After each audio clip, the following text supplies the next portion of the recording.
ሰው ስትንከባከቡት ፈገግ ይላል። ሲጎልበት ክምር የፈጀ ዝንጀሮ ይመስል። ሰው እንደዚህ ነው። ወቅት ይለውጠዋል፣ ጊዜ ይለውጠዋል፣ ማጣት ይለውጠዋል፣ ማግኘት ይለውጠዋል። ሰው ባየበት ይዘንባል፣ ባየበት ይፈሳል፣ ባጣበት ይደበቃል። ሰው እንደዚህ ነው። ወዳጅነቱን ይለውጣል፣ ፍቅሩን ይለውጣል፣ ቃል ኪዳን ይለውጣል፣ መሐላውን ይለውጣል፣ ጉልበቱ ይለውጣል፣ ሁሉ ይለውጣል። እግዚአብሔር ግን እንደ ትናንት ነው አለ። ረክሰን ስንመጣ በንጹህ እጆቹ የሚጠብቀን፣ ፊቱ የማይከፋ ቤቱ የማይዘጋ፣ የምሕረት እጁ የማይታጠፍ ሰጥቶ የማይጎልበት፣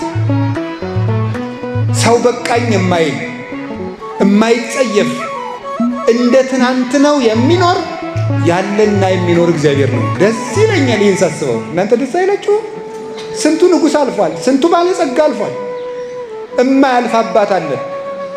እምንወደው አባታችን የየ ብለን አልቅሰን እንቀብረዋለን። ፈትፍታ የምታጎርሰንን እጅ ሳንወድ በግዳችን ገንዘን እንቀብራለን። የምንወደውን ወንድማችን የየ ብለን እንቀብራለን። በትዝታ አስበን እናለቅሳለን። እግዚአብሔር ግን ያለና የሚኖር አባታችን ሲሞት የማይሞት አባት